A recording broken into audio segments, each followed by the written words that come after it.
Welcome back to another episode of Cape Ann Today with the Gloucester Times reporters, Stephen Hagan and Ethan Foreman. I haven't seen you for 2 weeks. It's great to see you. Great to be back together. Good to see you, Heather. Hello, Heather. Good to see you Uh, as well. so, Stephen, you have a lot going on in Rockport, a lot of stories Yeah, from Rockport this week. a lot of Rockport news. First off, there is a state program that's funding farmers in the Commonwealth of Massachusetts to the tune of $20 million. 347 farmers will be getting aid after the devastating rains from the past year, including Russell Orchards in Ipswich and in Rockport, Seaview Farm. Ken Land at Seaview Farm. He stands to earn, let's see, the farmer's got about the same amount. He asked for $100,000, but he got $32,000. See what happens. I think it was kind of right there. Because this story was instrumental to me to realize that this farm, it's just that I'd heard about it, but I never realized how big it is. It's pretty good size. As far as the acreage, I can't tell. It's off at the end of Jordan's Lane by the school complex. I'm sure you Stephen, know we all need that. to see your face. You're covering up your face. Okay, thank you. You have the new. I'm an old man, so Stop We it. want to newfangled. we want to get the ads for Total Wine in there. Yeah, So right. you're not supposed to have ads on cable, so we got to be careful. Right, exactly. No, so Stephen, what Seaview Farm is a wonderful farm in Rockport. Yeah, It goes back to the 17th century, I believe. I know. I Stephen's understand it's family. passed down through the generations, and Ken and his wife, Regina. Regina, they run it. Um, and so basically what happened, the catastrophic effects that led to this program were the heavy rains and the flooding. But basically, Ken and his wife raise hay to be sold to for cows and horses, and to feed their own cows and horses. They have a bunch of them. Mm. Um, and the hay was just so wet. So it was sopped, and it really couldn't be harvested. So this is helping them. It's not going to bring them back to what they would have earned it. But Mm. anyway, nice guy, interesting story. And it's great Um, farm in Rockport, I have to say. I I'm mean, sorry. there's so few farms left. It's really nice Right. to have this family farm in Rockport. Yeah.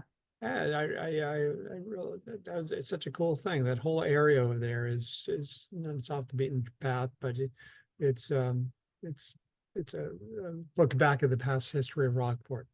Also, staying in Rockport, two new things, two websites, both the town website, which is now up and running, the new website, and there's one being developed for the school department that should get uh, Superintendent Dr. Branco told me he's looking for a February 1st launch date for it, but it might come a little earlier. So, but basically, it's going to they're just improvements to both websites. The same addresses, but different links, tons of calendar links, meeting links, committee, commission, meeting minutes. It's all right there, and it's not perfect, but it's getting there. And so they're working on that.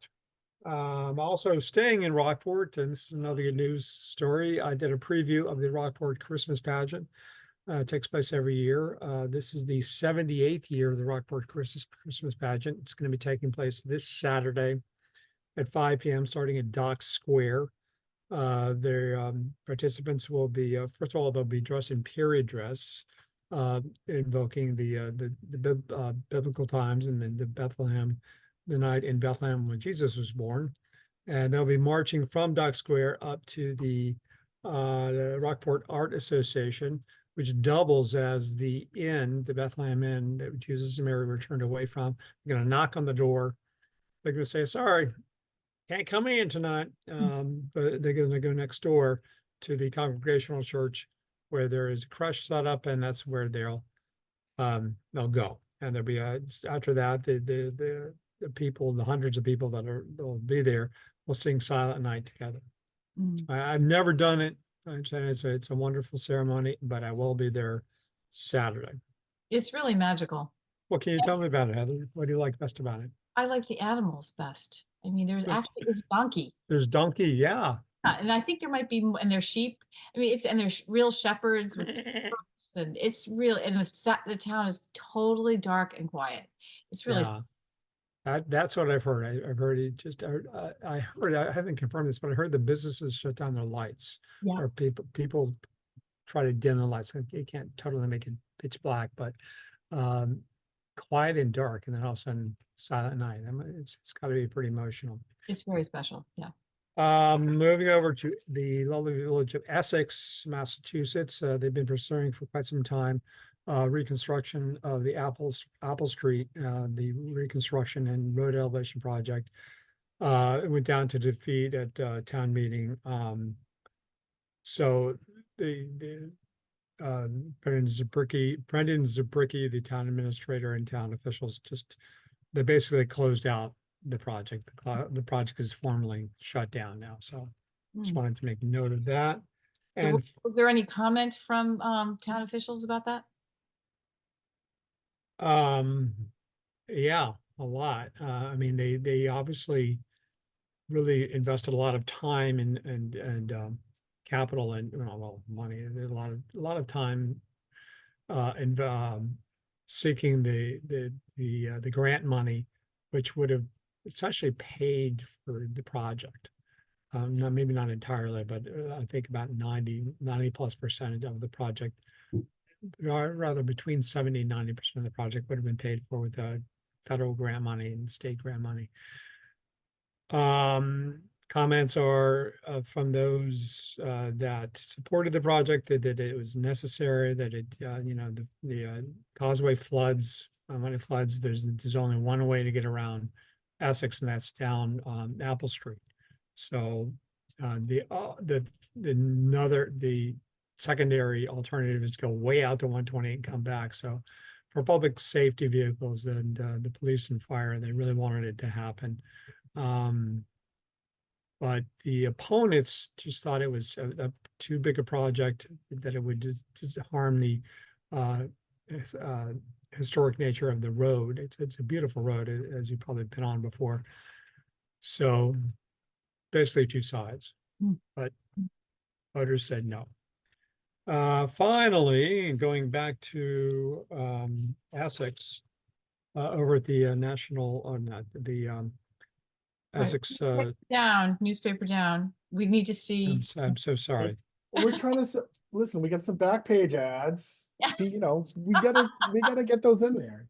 There's a new apprentice program in Maritime Gloucester, and there's a young man named Tucker Smith. He's 20 years old, from Gloucester, and he is working to get he bought a boat. It's a 117-year-old friendship sloop called the Nomad, and he's renovating it. And let's see if I can.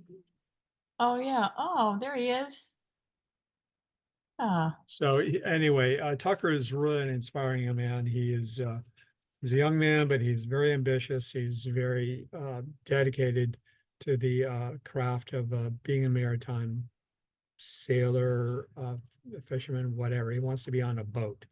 He loves the ocean and sailing or power boats. One of the considerations he mentioned to me, he might even join a tugboat crew.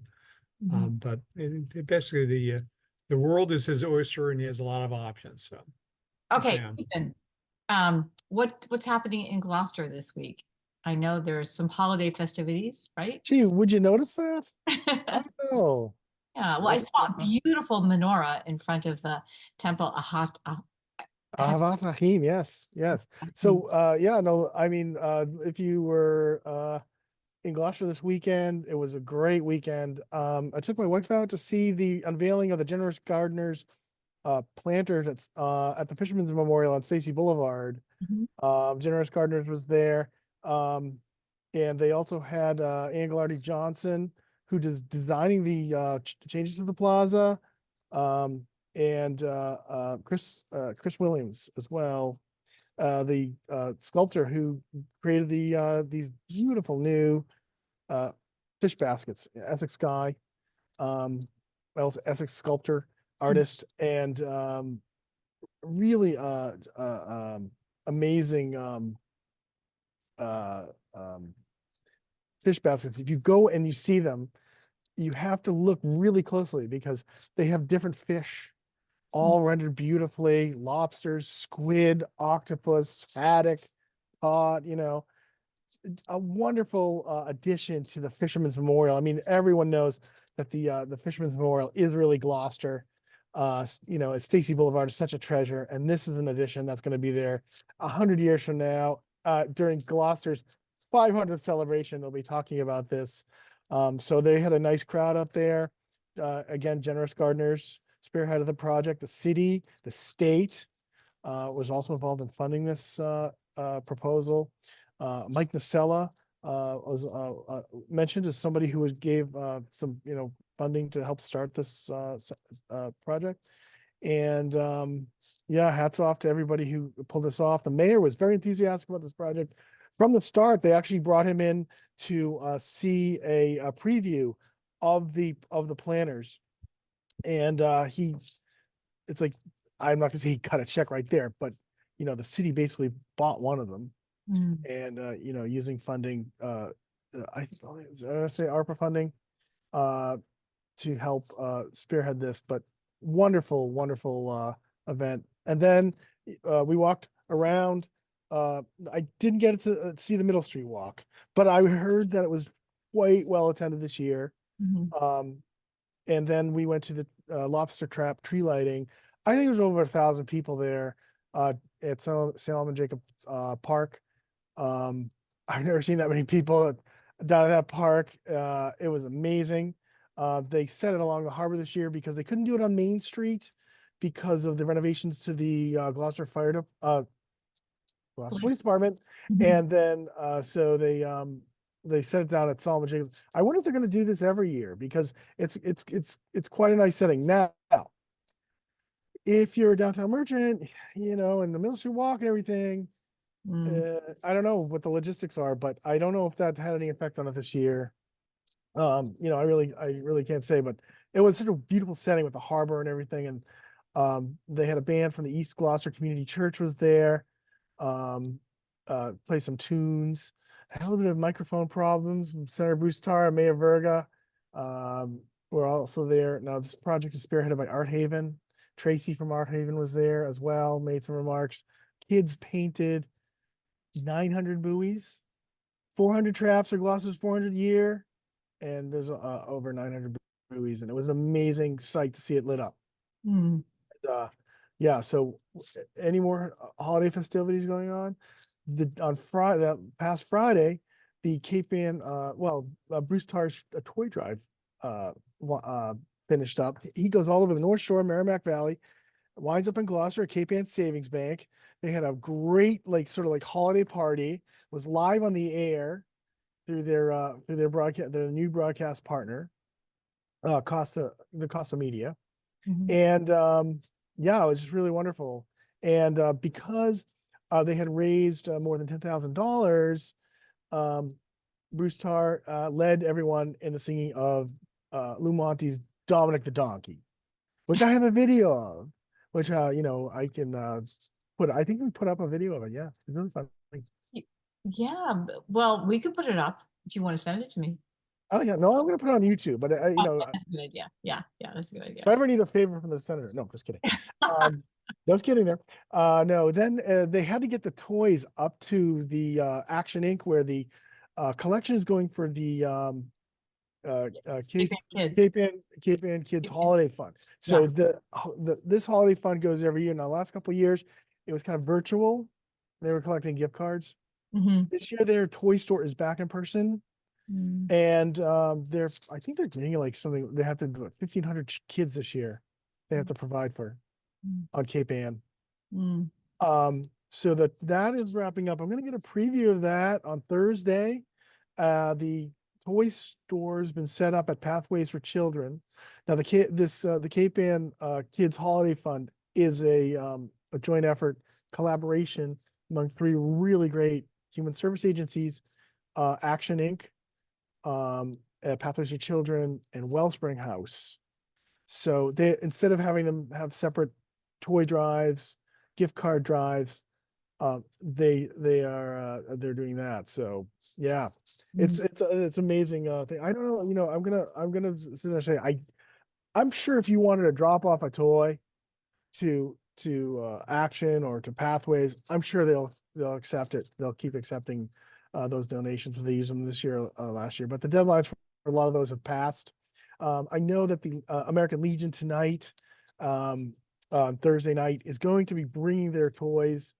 Bruce Tyler's going to be going over there and bringing their collection. They had a collection as well for the toy drive.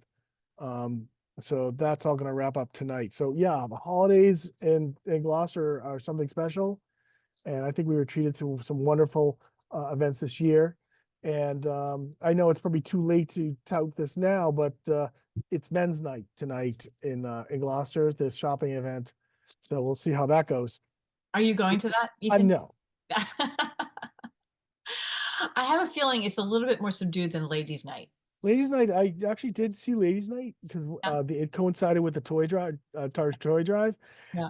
It's just like women going up and down Main Street and Santa hats, and I was like blown away. It was really busy. I mean, because it's it's hard to get business in downtown Gloucester in the winter, and I hopefully that all the merchants did well. The shops were full. People were celebrating, and it was quite a sight. It was quite a sight. It was great. Well, I wish you both very happy holidays, happy Hanukkah, and merry whatever Oh you. yeah, I can't believe I didn't mention this, so on Tuesday night they lit the menorah at Temple of Havat Hakim, which we started off with, Right. and I should say they had jelly donuts and pizza there for the crowd, and it was beautiful lighting. It looks really great. If you can get out to Middle Street, go see it. And the rabbi explained to us why. I don't know if you know this, but the Hanukkah food is jelly donuts. Yes. Everyone asks why jelly donuts. Well, the miracle of Hanukkah has to do with the lighting of the oil.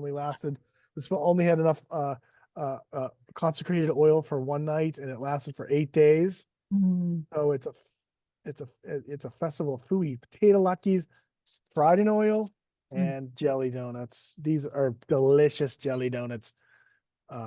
I prefer jelly donuts to latkes, so I'm going to celebrate my Hanukkah with some jelly Yeah, donuts. they had some really good. I don't know where they Sign got me them. up for the latkes. Yeah. Okay. All right. So that's it for the holiday. I mean, are we gonna get together for the? Are we gonna have one more? Maybe a look back You and want to? We yeah, can. sure. Want to? Yeah. All right. So next Thursday. Yeah, we could talk about the year in review. Let's do that. Let's do that. All right, you guys then. I'll see you next week. I won't say goodbye. Okay. All Bye, right. Heather. See you Happy next holidays. week. Have a great week.